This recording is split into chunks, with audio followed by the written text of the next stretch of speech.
Já está. Aí é bem, agora vamos ficar para aí com 5 minutos sem nada. Tá bom. Depois corta-se. Obrigadíssimo, Alexandra. Estava a ver que ia ser outra vez um problema. Graças, connosco isto é difícil. É um tema difícil. Mas assim conseguimos estar em Lisboa e no Porto, não é? E conseguimos falar, que é o que é mais importante. Sim. E agradeço-te mais uma vez de estares aqui, porque acho que é um tema que é importante ser falado e que estava a ser interessante a nossa conversa, e por isso é que eu achei que fazia sentido voltarmos a falar. Agora sei que já tens um telemóvel novo, portanto, à partida vai resultar melhor. E então, para as pessoas que não te conhecem ou que não te ouviram da outra vez, uma breve apresentação do que quem és e o que é que fazes. Então, estás aqui. Eu sou Alexandra Oliveira, sou professora na Faculdade de Psicologia e de Ciências da Educação da Universidade do Porto.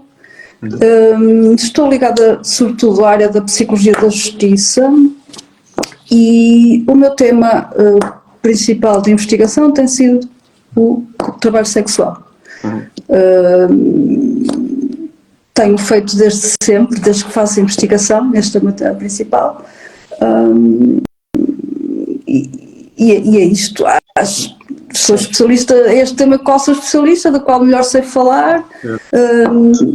Também me considero uma ativista nesta área, porque trabalhar, estudar com pessoas que são alvo de discriminação e de exclusão, de falta de direitos, trabalhar, estar próximo, sem tomar partido delas, não faz sentido. Ou seja, a partir do momento em que eu conheço bem a realidade e percebo que há uma série de aspectos que são vulnerabilizantes, vi-me nessa posição de ter que tomar partido. É algo que não é muito, se quisermos, consensual na ciência, não é? Porque a ciência quer-se distante e objetiva, mas a minha posição é de que não é possível a objetividade nas ciências sociais, e aquilo que nós temos para fazer, melhor que tudo podemos fazer, é assumir essa falta de objetividade e dizermos qual é a nossa posição.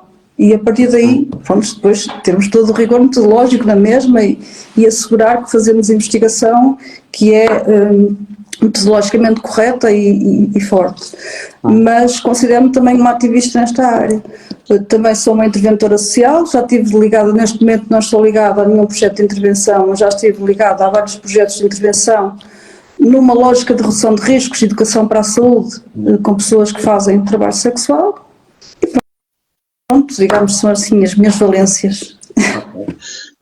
Na outra conversa nós falámos muito sobre o que é que leva as pessoas a irem para o trabalho sexual. Isto não tem só a ver com prostituição, tem a ver também com todas as pessoas que trabalham com sexo, seja atores, seja performance, seja há imensas variantes de como é que se pode trabalhar ou ter um trabalho sexual. Pelo menos daquilo que eu sei, quando se fala em trabalho sexual, é mais abrangente do que só falar em prostituição. Certo. E falámos um bocadinho sobre isso, o que é que leva as pessoas a decidirem por esse caminho. Há umas que são forçadas ou que são pressionadas a isso, e há outras que o fazem de uma forma já com mais consciência e de uma forma mais proativa. E eu queria, ficou uma pergunta da última vez que eu não consegui fazer porque depois, entretanto, a conversa teve que ser terminada, mas que eu queria começar agora para começar de uma perspectiva diferente. Tu consideras que há algo de bom no trabalho sexual, algo positivo? Bom, se não houvesse algo de bom, as pessoas não estavam nessa atividade, não é? Portanto, sim. O mais habitual, quando se pergunta às pessoas, e agora aqui se calhar eu já vou dar o enquadramento que há bocado pediste, não é? Sobre a diversidade de trabalhos que existem debaixo deste termo abrangente que é o trabalho sexual, mas se calhar agora vou focar mais especificamente em prostituição, ou seja, quando eu fiz, nos trabalhos que fiz com pessoas que fazem prostituição, e quando eu perguntei, que era uma das minhas questões, que era o que é que tem, entre as muitas que fiz, o que é que esta atividade tem de positivo, as pessoas diziam, quase todas, é o dinheiro que se ganha. A única coisa que tem de positivo é o dinheiro que se ganha, ou seja, as pessoas podem, nesta atividade, fazer uma quantidade de dinheiro de forma mais rápida. Eu não digo que é dinheiro fácil, acho que é das coisas mais injustas que se diz das pessoas que estão no trabalho sexual, é que é dinheiro fácil, porque não é dinheiro fácil, mas de facto é dinheiro mais rápido. Muitas vezes as pessoas têm pouca escolaridade, ou não, ou têm poucas competências profissionais, e é uma forma de poderem fazer mais dinheiro e fazer face às suas despesas. Isso assim é a resposta mais imediata, é o dinheiro. Muitas mulheres até me diziam, não tem nada de positivo, é só o dinheiro mesmo. Mas depois, com outras pessoas, noutros tipos de trabalhos e também com outras experiências, porque as experiências também são muito diversas, acabam por emergir outros aspectos positivos. Né? E há, por exemplo, mulheres que dizem que o seu trabalho, por exemplo, numa plataforma de venda de conteúdos online, que é algo que lhes aumentou muito a autoestima, porque se sentem admiradas, porque sentem que são valorizadas por diversos aspectos, diversas características suas. Eu também vi, por exemplo, junto às prostitutas de rua, embora a resposta imediata fosse essa, de que o dinheiro não é mais nada, via que também as pessoas, ao fazerem este trabalho, tinham algumas vantagens, como, por exemplo, não terem um horário a cumprir, poderem trabalhar os dias que querem, não terem que dar satisfações a ninguém. Portanto, isto também acabam por ser vantagens. E agora estava a dizer isto, estava até a lembrar um exemplo muito interessante, que é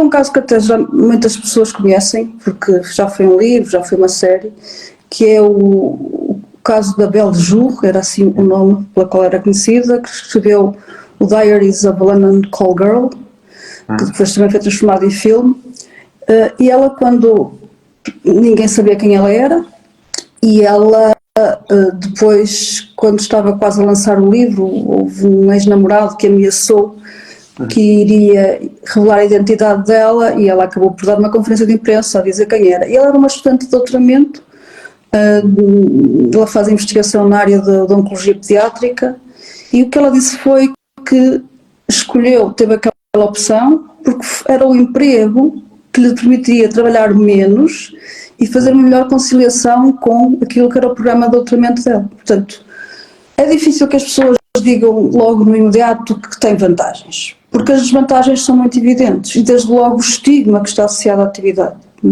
Essa marca negativa que recai sobre as pessoas que estão envolvidas, seja na prostituição, seja noutros trabalhos. Porque nós podemos dizer que há uma grande diferença entre ser uma prostituta de rua, ser uma acompanhante de luxo, ou ser alguém que vende conteúdos no OnlyFans, ou uma atriz de filmes pornográficos, mas de facto, uma atriz ou um ator, mas de facto está aqui em comum este aspecto negativo associado a esta troca de um serviço sexual por dinheiro. Okay? Portanto, é difícil, assim, no imediato, as pessoas referirem as vantagens, mas se não houvesse vantagens, as pessoas não faziam essa opção. Sim, falando nos casos das pessoas que optam. Sim, também acredito nisso, mas nunca se fala em prazer, nunca se refere que há algum tipo de prazer, ou que se procura o prazer, ou que esse trabalho também estimula pelo potencial prazer que se pode ter ali. Prazer sexual? Sim. Sim. A maior parte das pessoas não o fazem por esse motivo e não o enunciam. É mais comum ouvir em homens que fazem trabalho sexual dizerem, por exemplo, que associam, até usando a expressão, associam útil ou agradável, ou seja, ganham dinheiro por uma coisa que lhes dá prazer, e eu compreendo porque é que são mais homens a dizer isso do que mulheres. Isto tem que ver com a forma como a sexualidade masculina e a sexualidade feminina são construídas, não é? Mas também já encontrei algumas mulheres que diziam que têm prazer. Ora, esse nunca é o motivo principal, ou o primeiro motivo, ou o motivo da maioria das pessoas que estão nesta atividade.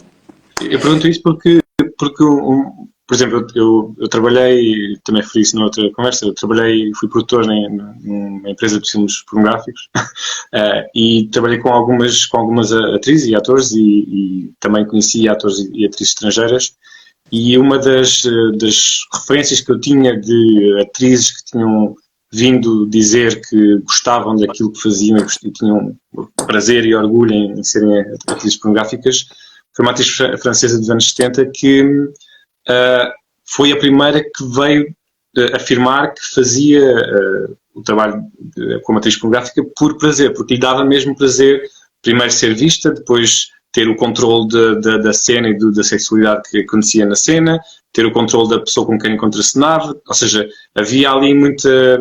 Ela conseguiu adquirir essa posição em que ela já escolhia as pessoas, já escolhia os contextos, já escolhia as cenas, e muita gente ficou chocada com isso, porque havia essa noção, a ideia de que as pessoas que estavam nesse meio estavam por obrigação, porque alguém as tinha pressionado a fazer as coisas, ou que não tinham tido outra opção na vida, e ela veio mesmo afirmar como foi uma decisão própria, uma coisa que a procura que ela tinha de como é que eu posso ter diferentes tipos de prazer. Sim, eu não estou a dizer que não existem casos desses. Sim, estou só a perguntar se eu também conheço casos desses, não é? Agora, não são casos minoritários e são casos de pessoas, como disseste, que já têm, por exemplo, na indústria pornográfica, pessoas que já têm um determinado estatuto, não é? Pessoas que já têm essa capacidade de decidir com quem contracenam, com quem não contracenam, se fazem ou não, qual é o valor, e deves saber melhor do que eu, deves conhecer melhor a indústria do que eu. Muitas das pessoas não têm assim tanto controle sobre a situação, certo. Não é? E, por exemplo, não há nenhuma, não identificaste nenhuma visão fetichista da profissão, ou seja, há pessoas que vão para essa profissão com um intuito fetichista de poderem viver isso? Olha, pessoalmente nos meus trabalhos não, mas, de novo, não quer dizer que não existam. Sim. Mas também acho que é importante falar de casos particulares e de casos que são exceção, até porque é importante passar uma imagem de que esta atividade não é monolítica, não é a preto e branco, que existe uma diversidade muito grande de situações. Isso é importante, mas também é importante não perder o foco de que, para muitas das pessoas, isto é muito complicado. Okay? Certo. Para muitas das pessoas...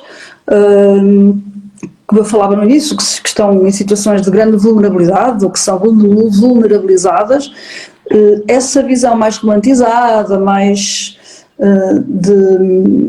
romantizada da atividade não se coloca, não é? Portanto, eu não coloco na posição de dizer isso não existe, agora quando estou a falar não tenho que chamar a atenção de que são casos que são minoritários. Sim. Eu estava a perguntar só mesmo para expandir um bocadinho a conversa. Pessoalmente, assim, dessa forma, nunca conheci, não quer dizer que... Claro. Como falaste diretamente... Mas até conheci casos próximos, sabes? Eu conheci, por exemplo, uma stripper que era, não cá em Portugal, que era uma jornalista, alguém já com uma carreira numa área até dura do jornalismo, digamos assim, da economia, e que ela disse o sonho dela de pequenina era ser stripper, porque adorava aquela imagem das mulheres bonitas, sensuais, etc. E que chegou a uma autoridade dela que decidiu, não, eu tenho que fazer o que quero na vida, e isto quero mesmo, e deixou o jornalismo e começou uma atividade de stripper. Agora, estes casos são casos são raros. Acho que faz sentido falar neles, mas eu não quero correr o risco de estar a passar uma imagem muito romantizada, como se isto fossem tudo, pronto, queria dizer, nem são todas belo de jour, nem são todas pretty human, porque isso são os estereótipos que existem, não é? Existe uma série de estereótipos em relação ao trabalho sexual. Eu não me vou focar no estereótipo da prostituta de rua, degradada, toxicodependente, que tem um show, etc., mas também não me vou salientar apenas os casos oposto, não é? Do estereótipo oposto, não é? O que me interessa enquanto investigador é chamar a atenção para a diversidade de situações, de pessoas, de trajetos, de experiências, de tipos de trabalho, de tipo de pessoas, não é? Pronto, chamar a atenção para isso. Mas eu estou a perguntar isto... um copo de mole de vinho. Força.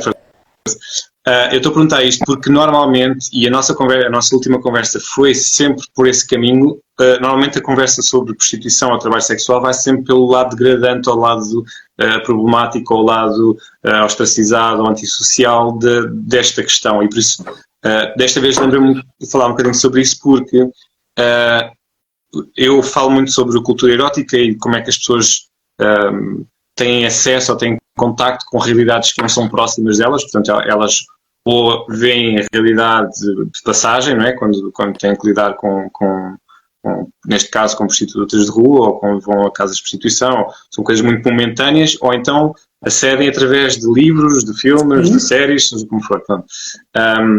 E há muitos filmes e muitos documentários sobre a parte má, digamos assim, ou degradante da prostituição, como também há muitos depoimentos e muitos livros e muitas histórias sobre o lado mais romantizado ou mais positivo da prostituição e do trabalho sexual, e era nesse sentido que eu estava a tentar abrir um bocadinho mais a conversa.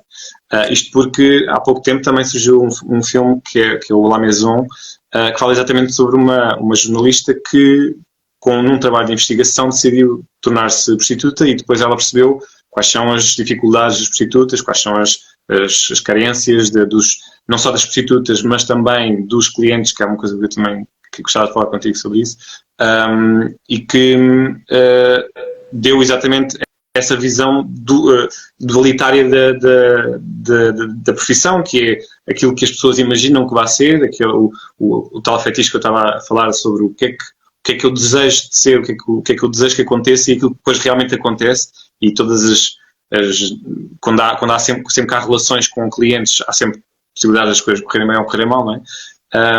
E por isso por isso é que eu estava a querer saber se tu, diretamente falando com as pessoas, se tinhas tido algum relato interessante ou diferente sobre o facto de estar a trabalhar com algo de bom, com algo positivo, com algo que lhes desse, realmente fosse interessante para elas, e que lhes desse, para além de dinheiro, também alguma satisfação, alguma valorização pessoal. Por isso é que eu estava a perguntar nesse sentido. Sim. Mas em relação também a esta questão dos clientes, tu chegaste a falar também com clientes ou falaste só com... Também falei com clientes. E qual é que é o feedback que tiveste, assim, mais ou menos? Bem, eu falei com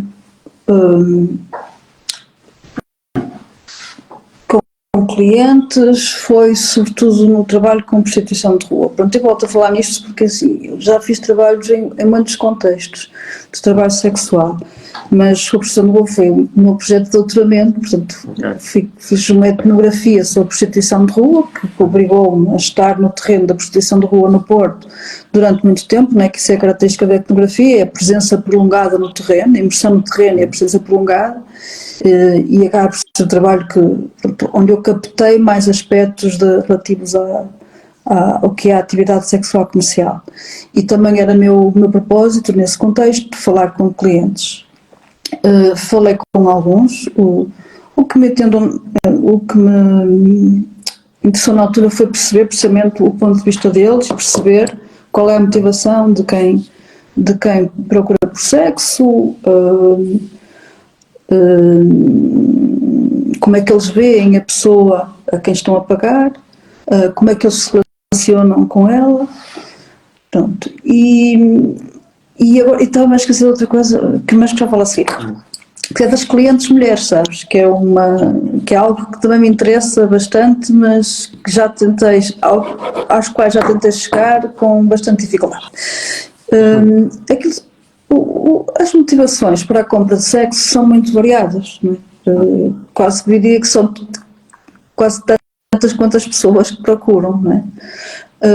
E as investigações apresentam uma infinidade de motivos, sei lá, desde a procura de satisfação sexual, a vontade de ter relações sexuais com muitas mulheres diferentes, a relação de determinados fetiches, a incapacidade de estabelecer relações românticas ou afetivas com as pessoas, e daí ser a única forma que têm de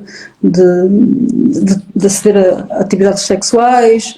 O facto das pessoas estarem sozinhas, quererem ter um sexo rápido e descomprometido, ou seja, há imensas motivações.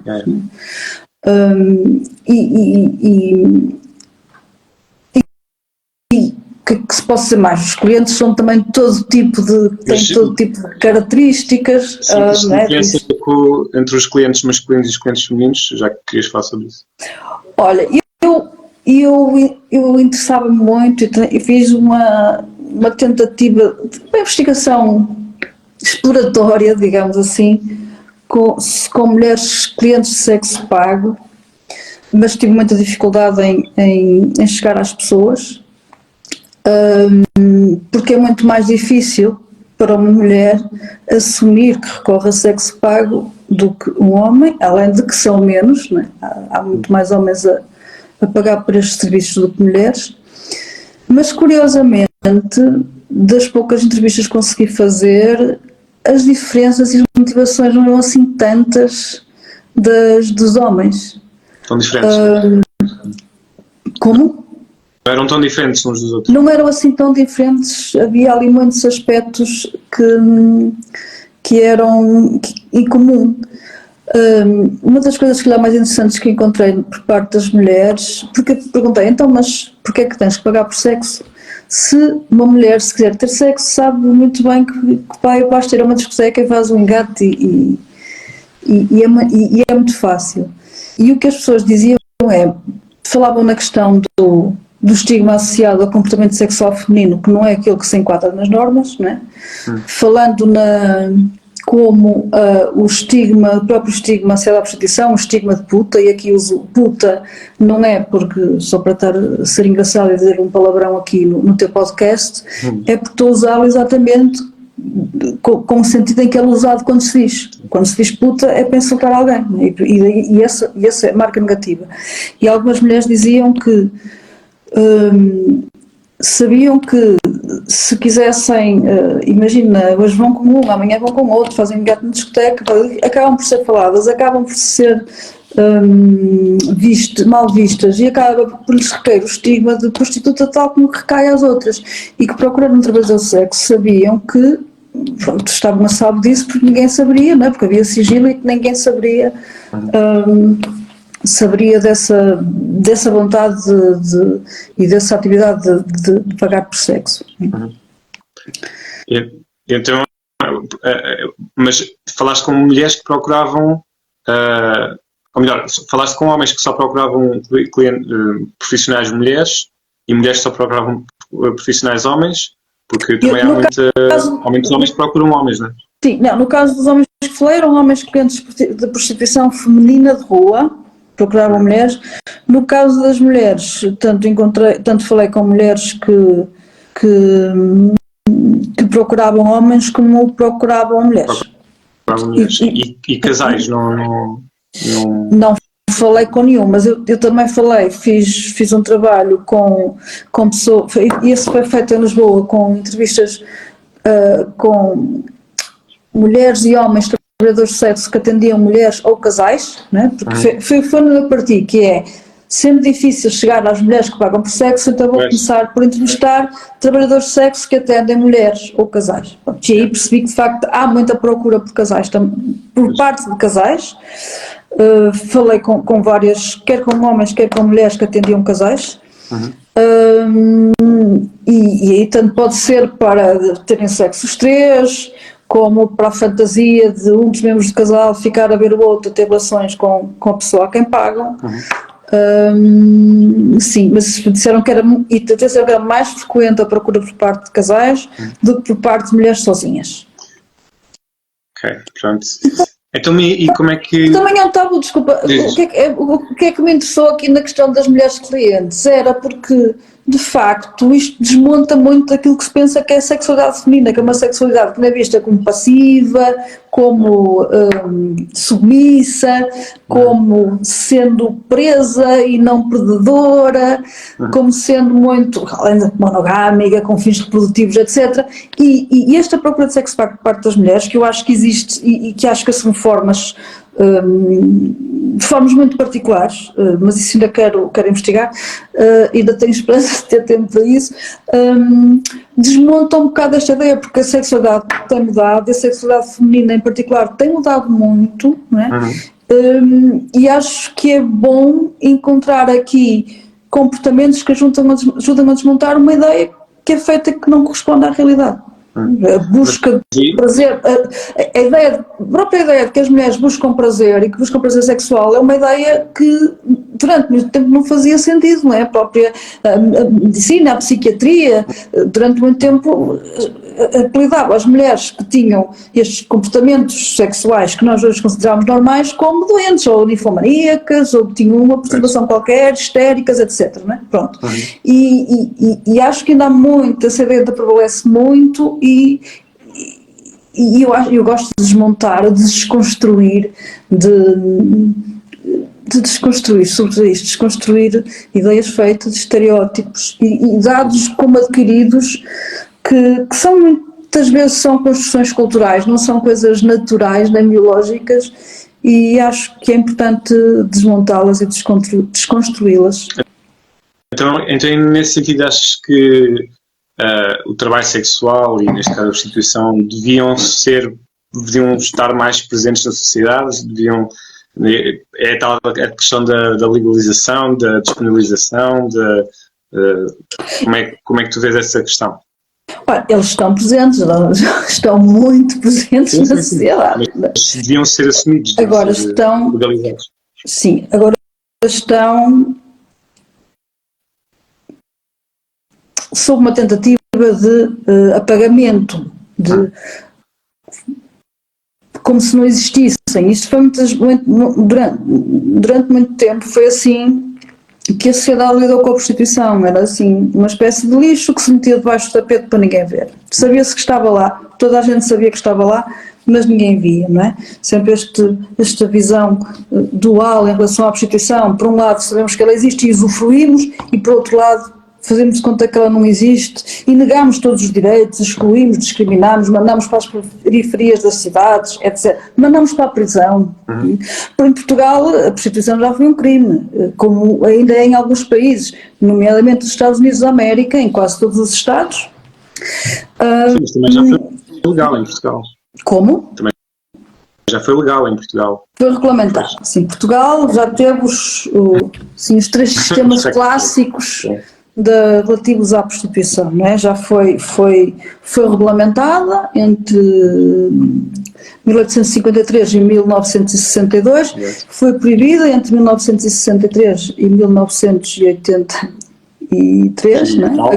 Fim de 82, e depois, a partir dessa data, foi descriminalizado, já não existe o crime de prostituição e o único que existe no Código Penal relativo à prostituição de pessoas adultas é o crime de lenocínio, que diz que quem profissionalmente ou com intenção lucrativa fomentar, favorecer ou facilitar a prostituição de outra pessoa pode ser punido por uma pena que vai de 6 meses a 5 anos. Isso é o que está no nosso Código Penal. Em relação à prostituição de adultos, porque depois em relação à prostituição de menores existem outros artigos.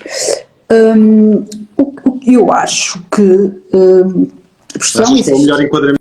Não. Despenalização? Não acho. Então. Acho que há piores. Acho que há piores. Ou seja, não criminalizamos, mas também não reconhecemos. Não é? E fazemos de conta que não existe uma imensa quantidade de pessoas que estão num trabalho sem direitos, num trabalho que não é reconhecido.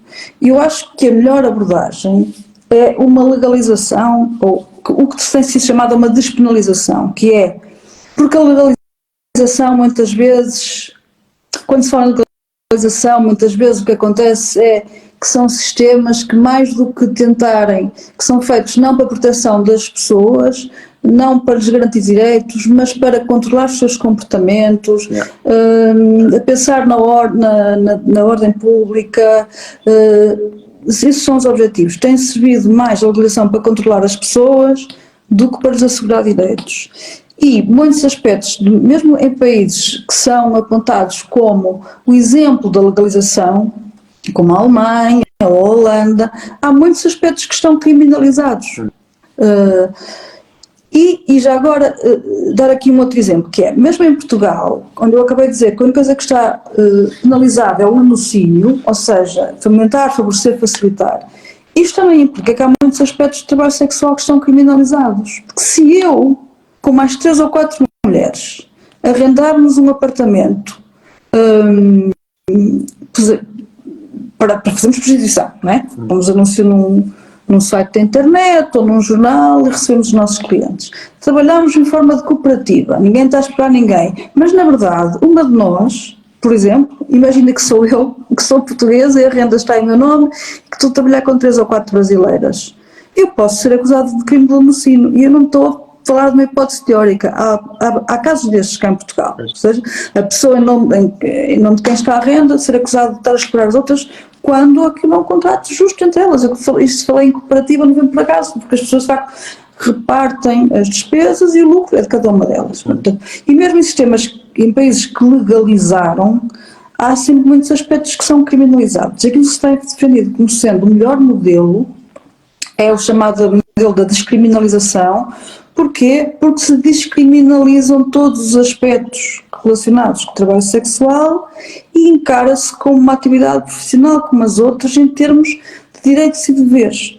Não estou a dizer com isto, ou não se diz com isto, que é uma atividade como as outras, não é? Para depois não virem os outros argumentos de então, e uma pessoa se tiver um desemprego é obrigada a aceitar um emprego na prostituição, que é como os outros. Não, às vezes diz-se isso da Alemanha, é um mito, isso nunca aconteceu na Alemanha, alguém que não era prostituta, estava no desemprego, ser obrigado a aceitar um emprego na prostituição e reconhece que é uma atividade muito específica. Há o exemplo do país que inovou com esta legislação e que implementou a lei é a Nova Zelândia e recentemente, portanto desde o ano passado, desde 2022, que a Bélgica na Europa também está a implementar esse modelo. Portanto, é um modelo que não é lesivo das pessoas que fazem trabalho sexual, que lhes garante que não são exploradas, que lhes garante condições de trabalho e que é aquele que também tem sido defendido pelas pessoas que fazem trabalho sexual. Há um movimento desde os anos 70 do século XX, começou a aparecer movimentos de jogadores de sexo, coincidentemente apareceram simultaneamente nos Estados Unidos da América e na Europa, em 1976, e a partir daí começaram a se desenvolver. E há um movimento internacional, forte, grande, consolidado, e aquilo que tem defendido é isso, é a despenalização, a descriminalização de todos os aspectos ligados com o trabalho sexual e a garantia de direitos. Não é?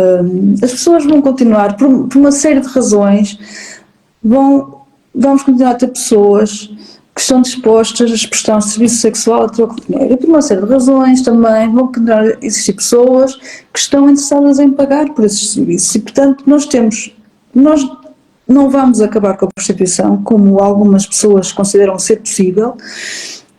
Não vamos. Eu também acho que o que temos que acabar é com as situações de exploração, as situações em que as pessoas são abusadas, isso sim, temos que lutar. Mas se as pessoas o fazem de forma livre e consentida, se são adultos, se têm consciência do que estão a fazer, ou seja, têm consciência das vantagens e das desvantagens, não vejo mal nenhum em que o façam, a não ser se tivermos aqui uma perspectiva moral sobre as coisas. Pois, exato. Se as pessoas o fizerem de forma se fala-se em exploração, mas em todos os trabalhos existe exploração. O que nós temos que fazer é que neste não exista mais exploração do que nos outros trabalhos. E que as pessoas o façam com as mesmas boas condições que nos outros trabalhos. Pronto, é aquilo que me parece ser a melhor solução. Eu neste tempo em que não falámos, eu fui comprar alguns livros sobre prostituição.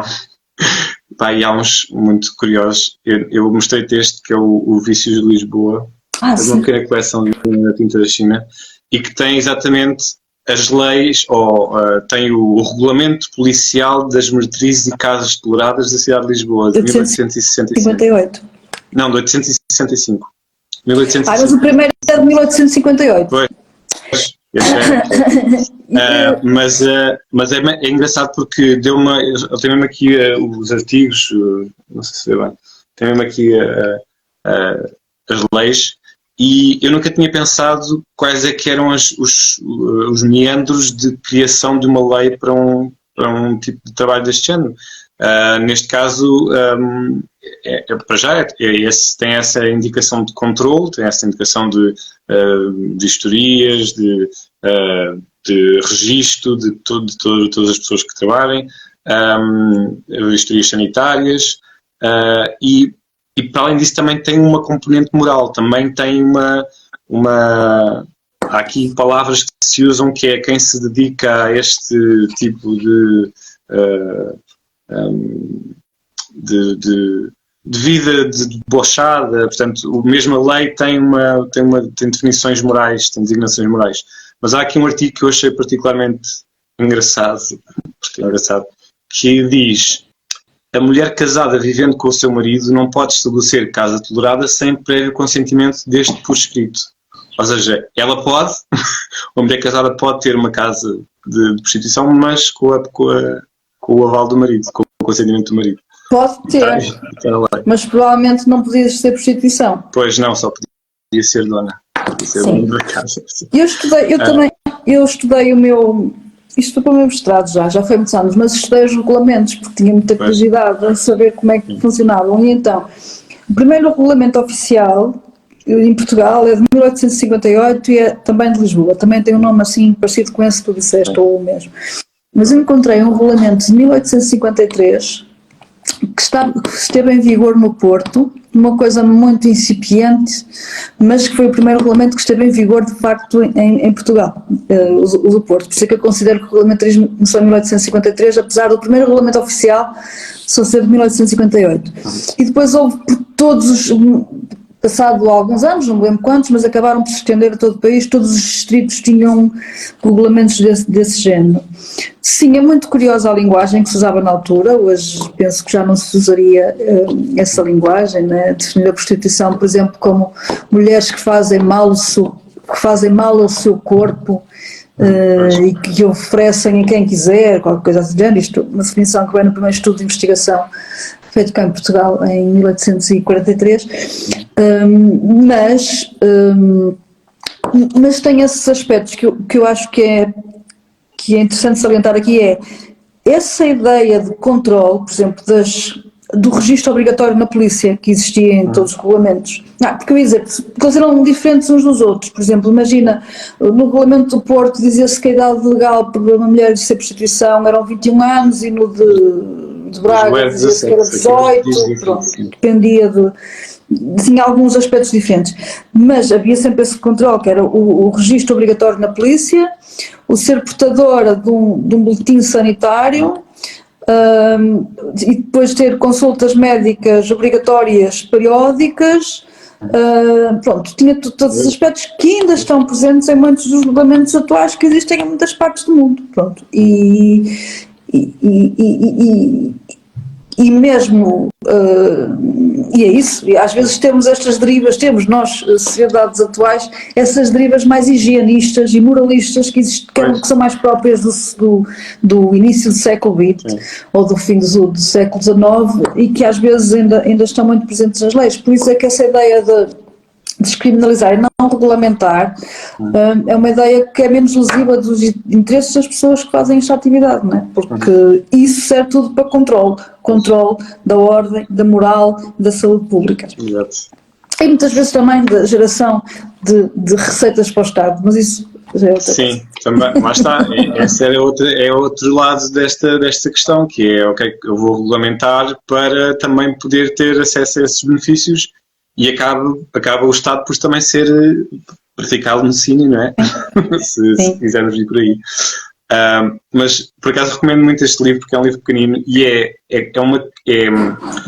quase um crítico gourmet da prostituição em Lisboa e das casas de alterno, porque ele descreve mesmo qual é que é a diferença entre cada uma das casas e cada uma dos tipos de matriz e das classes que existiam. É muito interessante.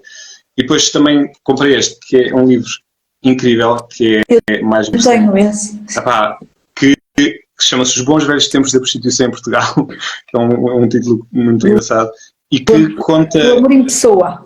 Sim, conta a história da prostituição, digamos assim, desde os primeiros povos que habitaram a Península Ibérica, dos celtas, dos iberos, dos fenícios, até aos dias de hoje, e é uma história completíssima, incrível, que fala mesmo dos tempos reis e tudo, E depois, o primeiro livro que eu li sobre este tema, assim que me tocou particularmente, foi o 11 Minutos, do Paulo Coelho, não sei se conheces.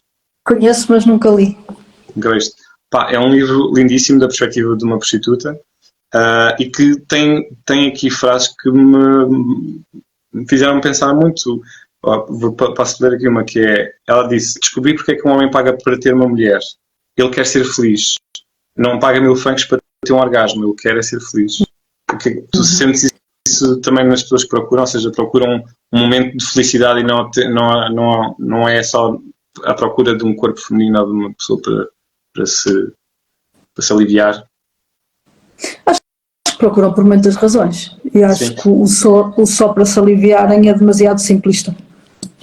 Eu conheci pessoalmente uma pessoa que fazia era acompanhante de luxo, digamos assim, e ela referia muitas vezes isso, que os clientes pagavam mesmo só para terem um momento de conversa, de tranquilidade, de fazerem sentir como se fossem pessoas competentes, como se fossem pessoas bonitas. Ela referia muito essa essa procura. Sim, procuram isso. Sim, mesmo essa ideia essa ideia não, esse facto de alguns clientes de facto não pagarem só para ter sexo ou até nem terem sexo e só conversarem, é algo que demonstra que de facto é uma relação muito mais complexa do que essa ideia de que vão lá só para se aliviarem fisicamente, não é? Que são relações complexas, as relações que se estabelecem entre as pessoas que prestam serviços sexuais e os seus clientes. Claro que os clientes são muito diferentes uns dos outros, não é? Pode haver aquele cliente que vai uma vez e que quer uma coisa rápida, mas muitas vezes as relações são mais complexas. E mesmo na rua pode haver relações que duram anos, não é? Porque as pessoas vão mantendo, vão se conhecendo, vão se estabelecendo relações de amizade e de cumplicidade e até podem estabelecer relações de afeto e de amor. Pronto, isso não será toda a gente, mas existem também casos assim.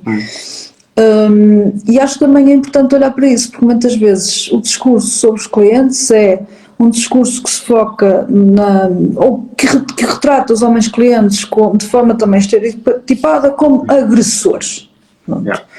E de facto esquece a complexidade desta relação, e as investigações, por exemplo, mostram, porque muitas vezes se diz que as prostitutas são feitas pelos clientes, e o que as investigações mostram é que não são clientes. Quer dizer, podem ser, mas o que acontece na maioria das vezes é que são homens que se fazem passar por clientes para agredir, para roubar, para exercer alguma forma de violência, não é? Exato, isso é muito importante fazer essa distinção, porque eu também sinto isso, também sinto que muitas vezes tem uma imagem, ou se projeta uma imagem de homens que vão às prostitutas para serem violentos ou para terem esse tipo de ações, mas na verdade a maior parte deles, pelo menos daquilo que eu também vou conhecendo, daquilo que as pessoas também vão contando, vai mesmo à procura de uma experiência de bem-estar e de felicidade. Sim. Muitas pessoas fazem-se passar por clientes para terem essas ações mais grandes. Fazem-se por clientes. E agora, também convém salientar que de facto existe violência, não é? As taxas de vitimação das pessoas que fazem prostituição, sobretudo prostituição, porque, por exemplo, se falarmos de um trabalho mediado, por exemplo, alguém que faz um trabalho através de plataformas da internet, que aí pode haver outro tipo de consequências e de violência, mas não é uma violência física, não é? E as taxas de violência são expressivas, sobretudo na pressão de rua, mas também em outros contextos, e é preciso não esquecer isto, não é? Claro. Mas de facto, quer dizer, também é importante mostrar o oposto e aquilo que eu disse que são dados de investigação, que são sobretudo homens que se fazem passar por clientes para agredir ou para roubar.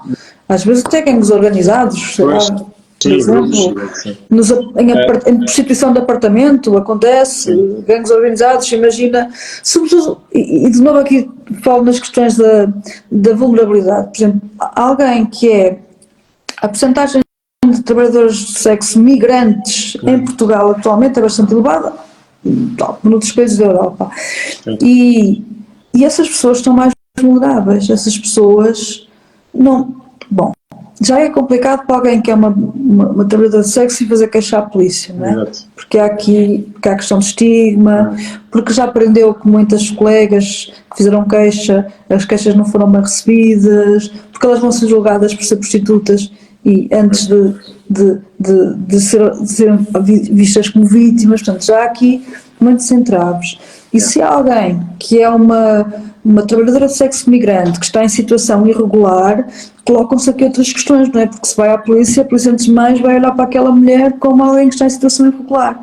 E há delinquentes que sabem disto. E, portanto, agridem estas mulheres com a certeza de que elas não vão fazer, ou roubam, foram nos apartamentos, muitas vezes é para roubar, porque têm a ideia de que há muito dinheiro num apartamento de prostituição e para roubar um bocado com esta sensação de impunidade. Né?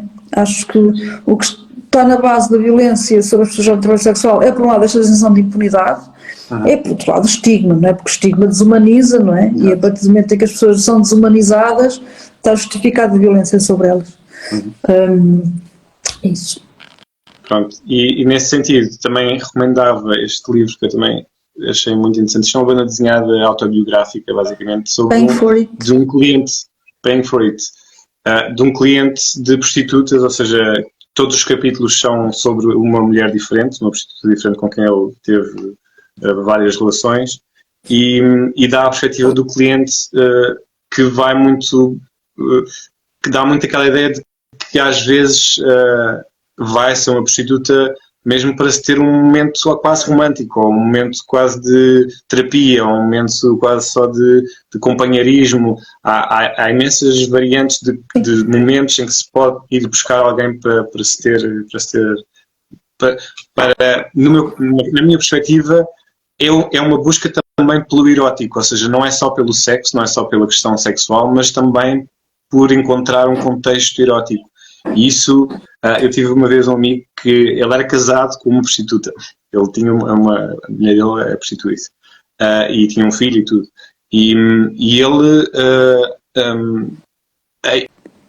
a ideia de que a mulher lhe passava e porque é que ela continuava a fazer aquele trabalho era exatamente porque muitos dos clientes que ela tinha procuravam esse momento só de erótica. Às vezes era uma massagem que fosse no corpo ou fosse no ego, um ouvido que ouvisse e que não estivesse sempre a gritar com ela, ou que não estivesse sempre a dizer que ele não servia para nada, ou que não era boa pessoa, ou que não era competente na cama, ou seja o que for. Ou seja, havia muitas pessoas que procuravam esse momento que eu considero que é mais erótico do que sexual, e que não se importavam de pagar por esses momentos.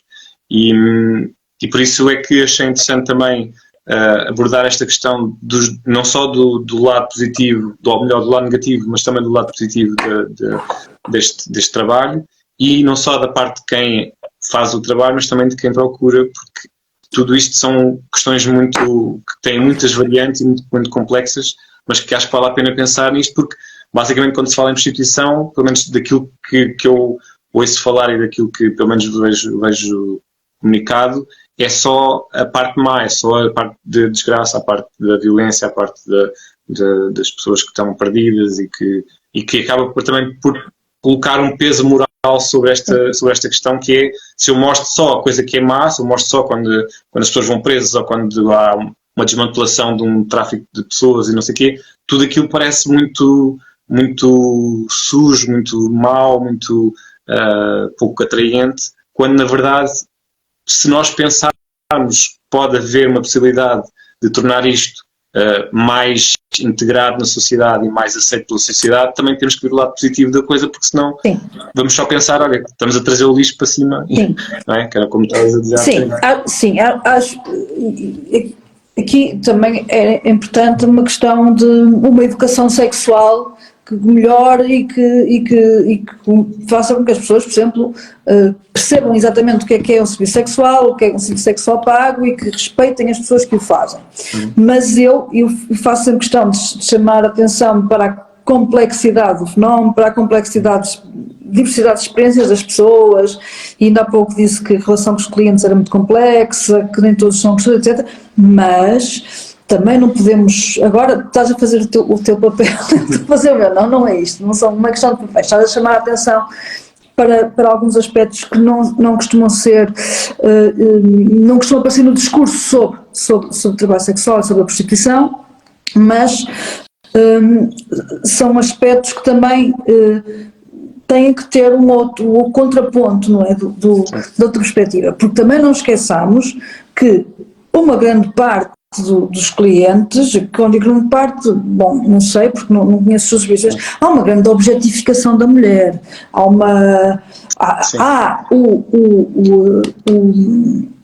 há aquilo que estavas a falar, não é, dos clientes que têm uma determinada perspectiva e que respeitam. E eu vi coisas incríveis, quando digo vi, que estou a falar do trabalho que fiz com o Puxando de Rua, porque eu estava mesmo a ver na relação que eles tinham com elas, e sei lá, desde um homem que era vítima de violência doméstica da mulher e que só ia lá para conversar e ter um bocadinho de conforto com aquela mulher prostituta, que era o único momento bom que ele tinha durante a semana.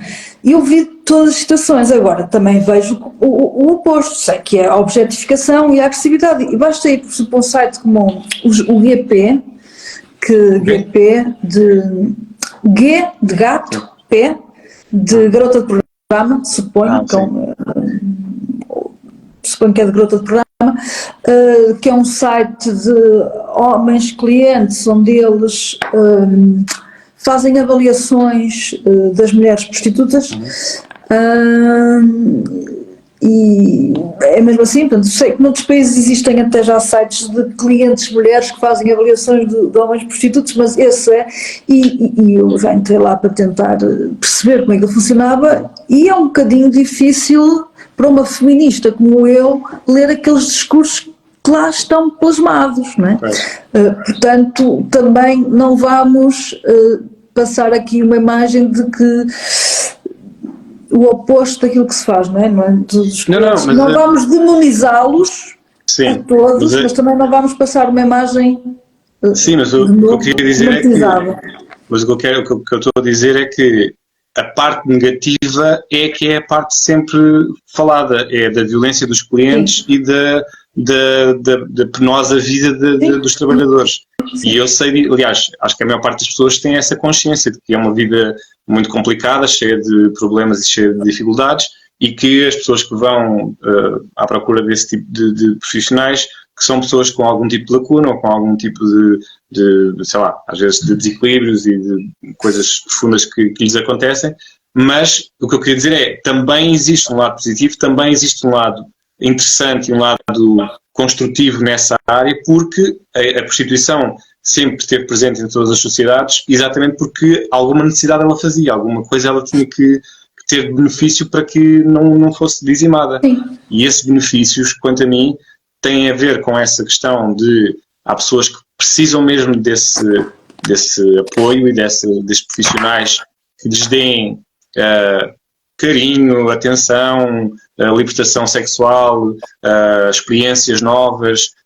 Imagino, há imensas coisas boas que se podem ter com profissionais do sexo, e que também tem a ver com a objetificação, obviamente tem a ver com a objetificação, mas, a meu ver, a objetificação faz parte da nossa compreensão do ser humano, não é apenas objetificar, mas tal como nós analisamos tudo à nossa volta como tendo uma forma, uma função, quando a função é fazer sexo ou fazer uma coisa que nós vamos avaliar se correu bem, se não correu bem, se era a pessoa que dizia que era no anúncio, se era uma pessoa diferente, se era a pessoa que fez aquilo que dizia que fazia, que não, pronto.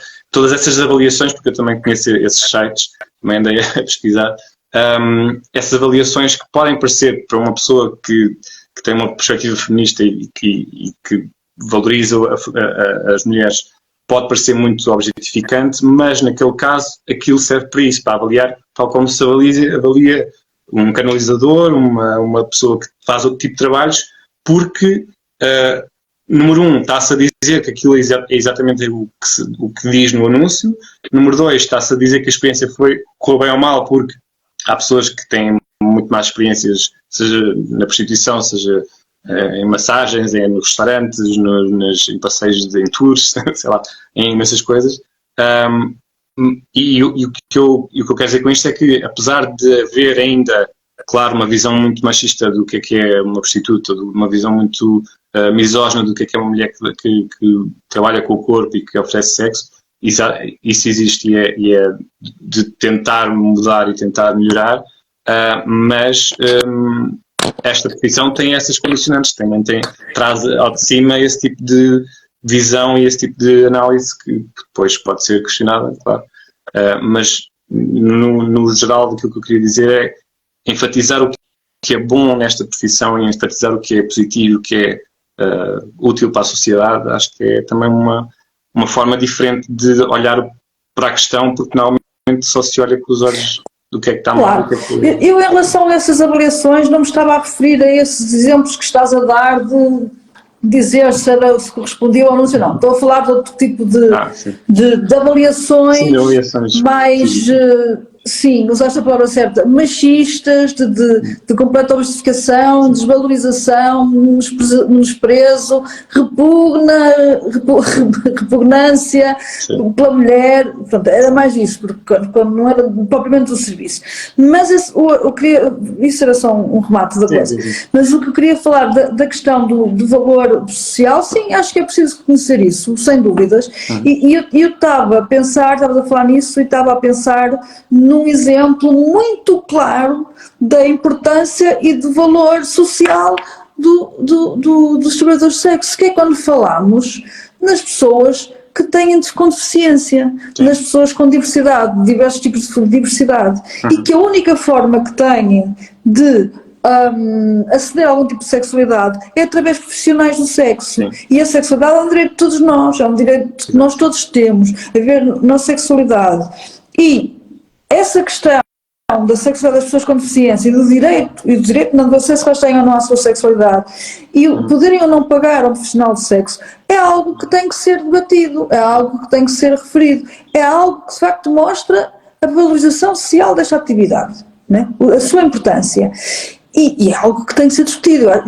Infelizmente em Portugal estamos um bocado mais atrasados do que noutros países, mas felizmente já se começa a falar, né? Já começa a haver algum ativismo nesta área.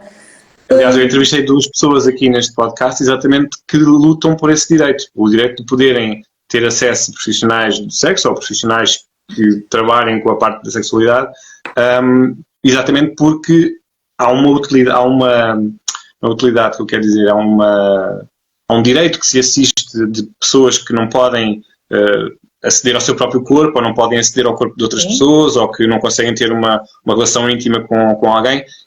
Que faz sentido que haja essa solução e eu estou ao lado deles nessa luta. Assim. Sim, é a figura do assistente sexual ou da assistente sexual, que em alguns países é legal, existe, né, formalmente essa atividade, e que são pessoas que fazem trabalho sexual, embora algumas delas não se reconheçam dessa forma, por causa de todo o estigma que está associado ao que é trabalho sexual, o que é ser uma prostituta, mas o que eles fazem de facto é a prestação de um serviço sexual, geralmente são pessoas que são treinadas para saber como lidar com as diferentes diversidades funcionais, não é? As diferentes deficiências. Sim, aliás, há um estudo feito no Reino Unido, já não sei, de anos ou menos, ela entrevistou trabalhadoras de sexo que prestavam este tipo de serviços, e uma das coisas que elas diziam era que sentiam necessidade de formação específica para terem a certeza que estavam a fazer a coisa da maneira correta, para não magoarem a pessoa com quem elas estavam a fazer o seu trabalho, para lhe darem o máximo prazer sem fazer mal. E isso é muito importante de ser falado, eu acho. Isso para mim é muito positivo e é muito construtivo. Até porque essas pessoas que têm esse tipo de formação, e é uma das coisas que eu falei com o Rui, com a Diana, com quem eu falei aqui, esse tipo de formação é uma formação que pode ser para profissionais, mas também pode ser para pessoas que queiram, nas suas vidas privadas, ter uma maior capacidade de poder dar prazer, haver mais possibilidade de haver relações entre pessoas com deficiência e pessoas sem deficiência, ou mesmo quando há um acidente qualquer na nossa vida e de repente ficamos com impossibilidades de alguma coisa, podemos ter acesso a isso. Portanto, há muita coisa que pode ser benéfica com essa aprendizagem ou esse tipo de informação que ajuda muito. Sim. Acho que era importante, e disseste uma coisa que é mesmo assim, quer dizer, há pessoas que nem sequer conseguem tocar no próprio corpo, não é? Não conseguem sequer ter prazer consigo próprios, masturbar-se, não é? E precisam de alguém que as ajude, E não havendo esta figura do assistente sexual ou da assistente sexual, muitas vezes são os cuidadores, com as mães, que acabam por fazer isso, o que é uma violência muito grande também para elas. E eu, muito recorrentemente, de vez em quando, alguém pede ajuda para isso. Ou seja, em termos tipo individuais. Eu conheço alguém que arranja-me um profissional de sexo que saiba trabalhar com pessoas assim. E de facto acaba por não ser muito fácil. E as pessoas que trabalham com pessoas que têm diversidade acabam por ser pessoas que aprenderam sozinhas, não é? Que de forma autodidata ou, sei lá, já falei com mulheres que fazem isso, dizem, sei lá, eu sempre tive jeito para isto, ou sempre... Sim. Bom, e que aprendem sozinhas, e que dizem, mas eu não sei se estou a fazer bem ou não, estou a fazer, porque ninguém me ensinou, estou a fazer o que sei, da melhor forma possível, com todo cuidado, com todo carinho, mas não sei se estou a fazer bem, e portanto era importante falar sobre isto, e depois de facto ser reconhecido como atividade, mas acho que ainda é preciso bastante luta ativista, porque os ativismos são muito importantes para mudar as coisas, não é? Sim, para mexer as águas, acho muito bem. Olha, Alexandra, acho que já estamos aqui há mais tempo, já passou o tempo, mas continuámos aqui muito mais tempo de certeza, mas eu queria muito agradecer-te mais uma vez por teres estado aqui e acho que falámos sobre coisas muito importantes, demos aqui uma volta grande sobre este tema. Sim, que às vezes só se fala às vezes só se fala de uma coisa e acho que é muito importante falar de tudo. É um tema que acho que vai ser falado muito ainda em Portugal, porque estamos nesse limbo de não saber bem o que é que vamos fazer com isto, mas o teu trabalho é muito importante. Eu espero que as pessoas te sigam e te contactem caso precisem de alguma informação nesta área. E não sei se queres dizer mais alguma coisa para nós finalizarmos. Não, queria agradecer o convite. Queria dizer que estou muito contente porque isto funcionou bem, que eu no início estava a temer o pior outra vez. E que sim, eu gostei e acho que já não me canso de falar sobre isto. Às vezes acho que já estou a dizer as mesmas coisas há muito tempo, mas a verdade é que há sempre alguém que ainda não ouviu, há sempre alguém que pensa nas pessoas que fazem trabalho sexual a partir de estereótipos, que pensam que foi aquele... E sabes, isso às vezes nas aulas, que dou este tema com as minhas estudantes, e pergunto... no início, quando começo a falar deste tema, e o que é que sabem sobre isto, e qual é o estereótipo? E o estereótipo é sempre o mesmo, é a prostituta de rua, de minissaia, encostada a uma esquina, com ar degradado, e porque as pessoas não conhecem de perto o fenómeno e conhecem como nós não conhecemos de perto como é que conhecemos, através de, por exemplo, do que nos dá os meios de comunicação social ou a ficção, e que nos dão são estereótipos, e são esses dois opostos, não é? É desgraçada que é vítima e que está obrigada e que quer sair, e depois a Pretty Woman e outros estereótipos, o Abel de Ju. E a realidade é muito complexa, a realidade é mais complexa, e a realidade está cheia de pessoas. Pronto, eu não vou continuar. Com histórias muito diferentes, sim. Pessoas, e são pessoas, sabes? Que às vezes acho que quem fala sobre isso esquece que são pessoas, e esquece que há uma série de direitos que nós temos como garantidos. Nós temos garantidos, por exemplo, férias pagas, baixa por doença, direito de licença de maternidade e de paternidade, mas as pessoas que trabalham na prostituição não têm. E se elas tiverem que parar porque são doentes, não ganham. E a Covid mostrou isto. A Covid mostrou a desgraça em que ficaram as pessoas que de um momento para o outro não puderam trabalhar mais, não tiveram o apoio que todos os outros trabalhadores tiveram. E isto é a realidade das pessoas, isto é o sofrimento delas, pronto, e calma.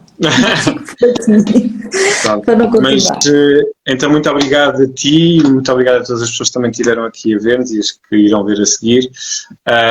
E pronto, e havemos de nos cruzar eventualmente um dia destes, por aqui ou por aí. E nunca mais esqueçam que só é sensual se for consensual. E até à próxima. Tchau.